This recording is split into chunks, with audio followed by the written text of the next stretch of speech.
ঋণের বোঝা সইতে না পেরে বউয়ের ওড়না গলায় পেঁচিয়ে সবাইকে কাঁদিয়ে পরপারে পাড়ি জমালেন পাংশার ২৩ বছর বয়সী যুবক নাঈম ইসলাম।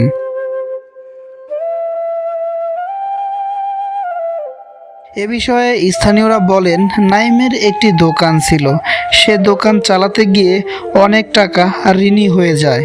সেই ঋণ পরিশোধ করতে না পেরে নাঈম পরিবারের উপর অভিমান করে আত্মহত্যা করেছে বলে মনে করেন তারা।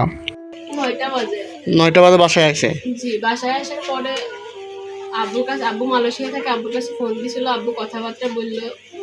অনেক দিনাদায়ক ছিল, দিনাদায়ক চাপেও টেনশনে ছিল অনেক। তো ঘুমের পরীক্ষায় আসছিল, মাথার অবস্থায় ছিল। আম্মু বললো যে ঘুমা যদি যায় তাহলে ঘুমায় যাক। আম্মু এসে দেখলো যে ঘুমা গেছে, নাইম নাইম বলে ডাকতেছে, ঘুমা গেছে। পরে আমিও ঘুমা গেছি। রাত ২:৩০টার দিক বাইরে যাবো, তখন ওরা উঠছি, উঠে এলো লাইট জ্বালাইছি। লাইট জ্বালিয়ে ফোন দেখে গেছে ২:৩০ বাজে। আমি আম্মু ডাকছি, আম্মু বাইরে যাবেন। পরে দেখি যে নাইম ঝুলন্ত অবস্থায় আছে। ঘটনাটি ঘটেছে রাজবাড়ীর পাংশা উপজেলার মৌরাট ইউনিয়নের বাগদুলি গ্রামে।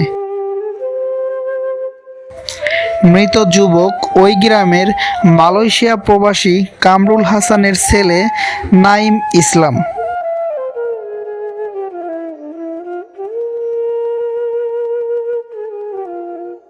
সে ২৩ এপ্রিল বুধবার রাত ২টা ৩০ দিকে নিজের থাকার ঘরের আড়ার সাথে গলায় ফাঁস নিয়ে আত্মহত্যা করেন।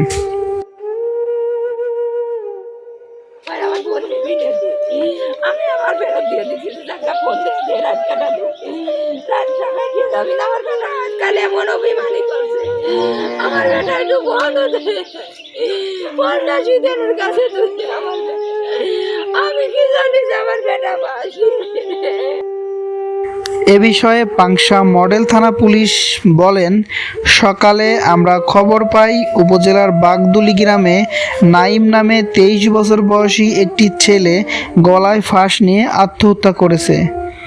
তাৎক্ষণিক ঘটনাস্থলে আমাদের টিম গিয়ে লাশ উদ্ধার করে। উদ্ধারকৃত লাশ ময়নাতদন্তের জন্য রাজবাড়ী পাঠানো হয়েছে।